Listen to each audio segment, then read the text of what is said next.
That is a way of submitting. So they have made peace. And although everything ended peacefully, Jacob endured a lot due to lack of faith and taking matters into his own hands. Since we read through the time he was at Laban's house, he has endured a lot of things, right? So we should always be patient. We should always have faith. Whatever God says, even if it takes time, eventually it shall come to yes, to pass or to fulfillment. So we shall read on. I think we left it up to verse 13. But Jacob said to him, my Lord knows that the children are tender, and that I must care for the ewes and cows that are nursing their young.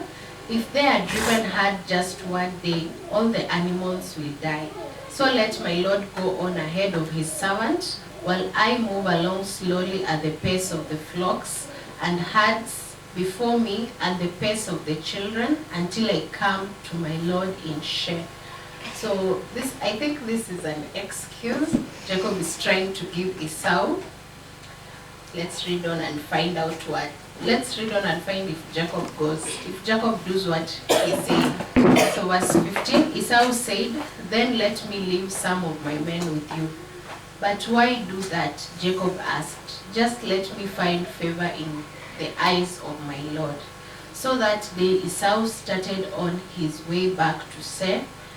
Jacob, however, went to Succoth, where he built a place for him and made shelter for his livestock.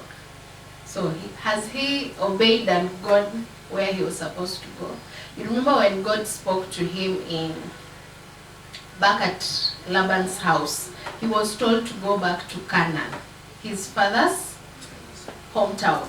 But even after meeting Esau and being welcomed, I think he has given Esau an excuse that wakienda haraka, the children and the young ones, the cows that are nursing and their small calf, zitakufa if they are to go in the same pace. So he is to remain behind and come with them slowly, ndio zisikufe. But instead, he has not gone to Seir. We are seeing him going to a place called Succoth. So verse 17, Ikisha, that is why the place is called Succoth, and Succoth means shelter. After Jacob came from Padan Aram, he arrived safely at the city of Shechem in Canaan and camped within the site of the city. So he's still in the city of Canaan, but he's not at the place where the Lord had told him to go.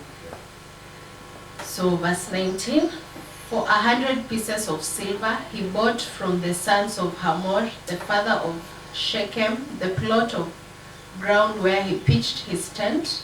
There he set up an altar and called it Elohe Israel. You remember when he fought with the angel, what was his name changed to? Yes, his name was changed from Jacob to Israel.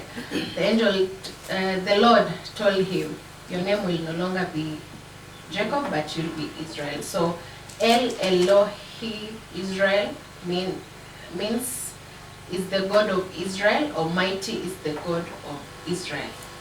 So we are reading through 12 to 16. Jacob again acts in a deceptive way towards Esau.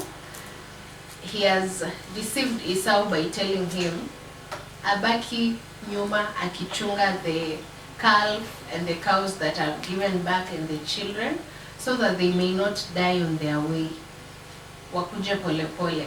But instead, Jacob has not gone to Seir. He has changed his way and gone to Succoth.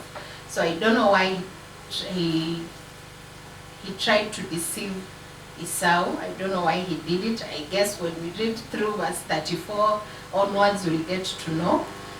So you also remember in Genesis chapter 31 verse 13, when the Lord spoke to him, he told him to go back to Canaan. And we are seeing him in the vicinity of the city. Ako Canaan, but sio penye. Like, for instance, you're told to go to Trans Nzoia. You're in, let's say, hata hapa ya Kenya, but maybe you're supposed to go to Trans Nzoia Kitale town. So you're in the vicinity of Trans Nzoia, but you're not at the right point that you're supposed to do. So there, Jacob has not been obedient to the Lord, because whatever the Lord told him to do, it's not what he has not. That is not what he has done. So we've seen verse 18. We've seen Jacob setting up a camp within the site of the city of Canaan, and he also bought the land and set up an altar. So he is obedient, but he's not 100% obedient. And I think we also at times get to this point. You're really trying to be obedient or to follow something to the latter, but a certain percent you're still messing up. So I think it is good as we all learn, as we are all the children of faith through Abraham, we should learn to be obedient. No one is perfect, but through the Bible, through reading his word, we can get to be obedient, right? Yes. So although Jacob is close to obedience, he isn't fully following God's instruction yet again. So we should be sure to follow where God is leading us. We should be sure to obey, to be obedient. Whatever we are told in school, at home, in your workplace, you're supposed to be obedient. So I also have a reflection question today. And with reflection questions, when you are alone, you call your three characters, me, myself, and I. You ask yourself and answer yourself, because no one knows you better than yourself, right? Yes, so is God asking me to change certain areas of my life? That is my reflection question today. There are different, when you sit down with yourself, there are different areas in your life. There is a lot about your life, be it obedience, be it in your Christianity, be it even in your beliefs. There's small things that add up. So I want you, when you're seated alone, I want you to ask yourself that question. Is God asking me to change certain areas of my life? In the Bible, we are told to be kind. We are told to be patient. Maybe yes, integrity. Yes, as Luca has said, we're supposed to have integrity.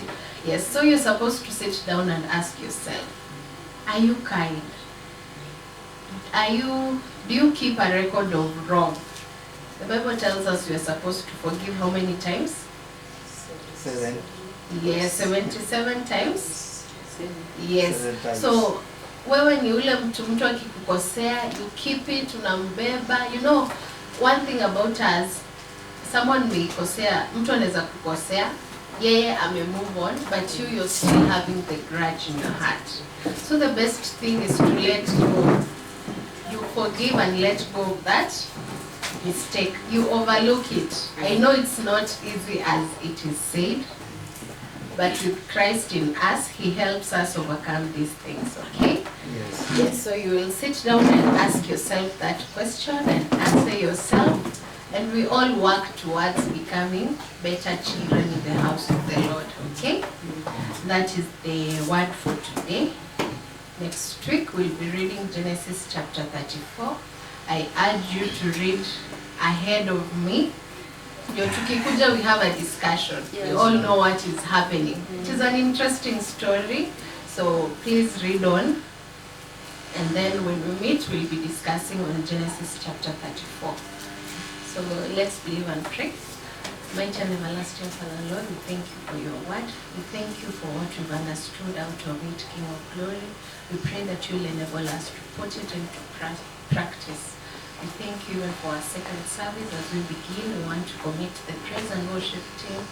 We commit even the intercessors, King of glory. We commit even the preacher of today before you. We commit even your people who will be coming to your house this day, Jehovah, Lord. We thank you for your faithfulness over our lives, and we have come to your house this day to thank you and to sing of your praises, King of glory. We pray that you will begin with us. You shall go with us through this service, Almighty Father, for the honor and glory of your name. We worship you and exalt you, for it is in your mighty name we do pray, believing and trusting. Amen. Amen. So I want